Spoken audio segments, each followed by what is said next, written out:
I'm in my kitchen, agitated, thinking about what one of my few remaining friends has just told me. She's pregnant. I want to be happy for her, but I am so sad for myself because I am losing a friend. Yeah. My childless by choice decision is not popular. It's summer 2023, and all I see on the horizon is a big expanse of being all by myself. The pandemic hasn't helped this. Activities that I would normally go to enjoy some common activity with strangers is now entirely off limits for me.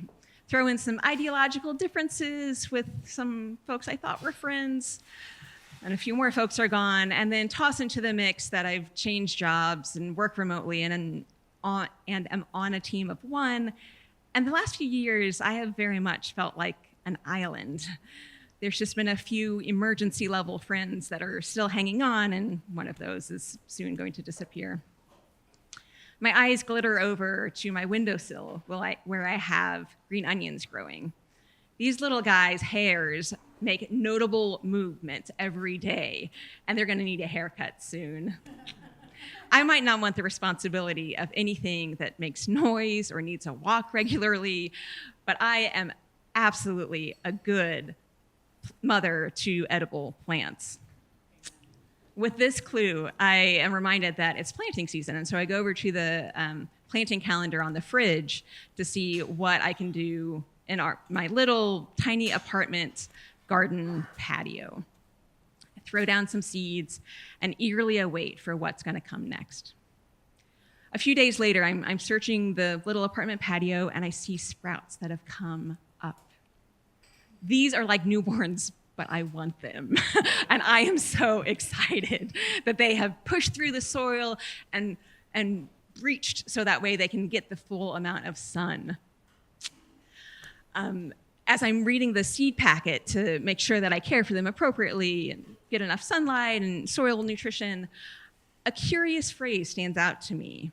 These squash plants are aggressive climbers. In my mind, I immediately imagine a Jack and the Beanstalk-esque plant coming up in my tiny little apartment patio, and I giggle, but of course there's no one to share the joke with because I'm all alone. As the squash plant's roots start to develop, I realize that my roots are kind of atrophying. All of those activities with strangers that I had pre-pandemic, I don't do anymore. And I can't get over the mindset that it's unsafe to share air with others. My mind's eye goes back to a commercial from the 80s during the AIDS epidemic. And on the screen, we see a couple kissing. And then as we zoom out, we see dozens and dozens of bloodlines streaming into each one, presumably previous sexual partners. I contemporize this mindset, and I see this as the safe breathing COVID commercial for me, where every person, it doesn't have to be an intimate partner, just some random stranger who breathes, has armies of interface of sharing air with other people. And so every interaction I have with them, they carry all of this potential trouble with them. I can't stop breathing, so I avoid people. It's a month later, and my aggressively climbing squash plants are living up to their name. They've hit a real milestone today. They are now 5 feet tall and climbing over my garden gate. Because of this, I name her Sherpa. And Sherpa likes to send out tendrils every which way, and she is growing and climbing, and I want to help her. And so I create these Rule Goldberg-esque contraptions, long bamboo poles and ropes and lattices and scaffolds to make sure that every single little tendril that she sends out has something to grab onto and keep climbing up. It is fantastic seeing Sherpa grow. Inside, I'm continuing to not grow.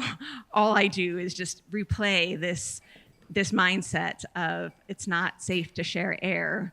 I certainly don't reach out to people. If Sherpa's mantra was something like, grow, reach, expand, my mantra would be something more akin to shirk, avoid, avert. It's another month later, now in the heat of Texas summer, and Sherpa is truly making my Jack and the Beanstalk dreams come true. She is 3 times my size, entirely encompasses my little garden spot, 30 feet. And she's turned this cement area into a lush jungle of greenery. She's very awesome.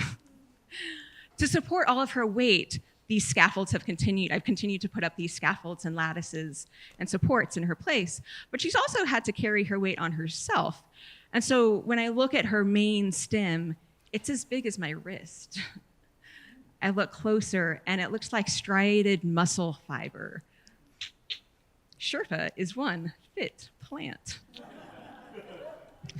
There's a rainstorm predicted for tonight, so after tucking Sherpa in and making sure that all her little new tendrils has something to grab onto and all the scaffolds are secure, I go to sleep. When I check in on her the next day, something is very, very wrong. All the individualized scaffolds are broken and shifted and have taken parts of Sherpa down. Areas that have been lush and full of life just yesterday are now limp and look dead. This doesn't affect all of Sherpa. Her roots are strong standing, and there are some leaves that are still very alive. But I feel like I'm coming face to face with a hollow shell of something that used to be very vibrant. This resonates with me. This is my life. But it's really unnerving to see this in Sherpa, my wonder plant. My eyes follow one of the live leaf tendrils up to the roof. Again, Sherpa is going to be fine. It's just going to take a lot of work to make her fine again. But up on the roof, I see something that's different than the leaves. And I position to get a different angle. And I realize that Sherpa, too, is a mother. I'm looking at a squash, a roof squash at that. I'm simultaneously overjoyed and proud of Sherpa's growth and reproduction, and also hit with a fresh wave of pain of how much reconstruction is going to be needed to help her grow again. But there's no time like the present to start. So I put on my gardening gloves and get out my clippers, and I start cutting off and pruning the parts of Sherpa that are no longer alive. In this, a big mound gets made, the used to be alive, now dead Sherpa compost pile. And as I'm doing this, I'm mentally going through a "this is your life, Sherpa" reel. I remember when I first got her seeds at the public library in the little seed library part of it. I never would have found her on my own. And I think of how even her namesake came from a childless friend suggestion based on her aggressive climbing tendencies. And I realize how even in this complex where I never really thought I'd get to know my neighbors, some neighbors have stopped by to be like, "What is that monster green thing overflowing my gate?" And so I realized I'm not really as alone as I think I am. And it's been thanks to Sherpa. So the pruning continues. There's a lot of Sherpa. This is a both emotionally taxing task as well as logistically cumbersome. And so I realized that as I continue to prune and chop, that Sherpa and I have both undergone some major wops recently. She weathered the storm, and she's pretty battered, but we're going to get her back up, and she's going to live on. But the pandemic maelstrom for me has really left me stunted, and I'm not growing on. And so as the pile of dead Sherpa grows and what emerges is the live Sherpa stalks that can continue to be scaffolded, and new tendrils can be sent out to new ropes to stretch and grow it. I know that I have to do something different for my next chapter of life as well.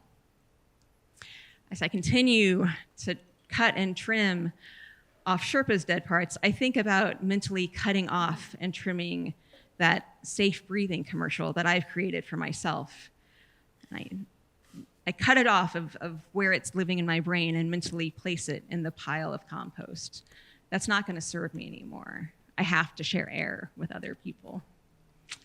At the end of the day, Sherpa is ready to grow again. She's a lot less impressive now, but she is still mighty and strong. And I know at least I am going to take her as inspiration, because with some readjustments and some support from the community, we can all get through some natural disasters.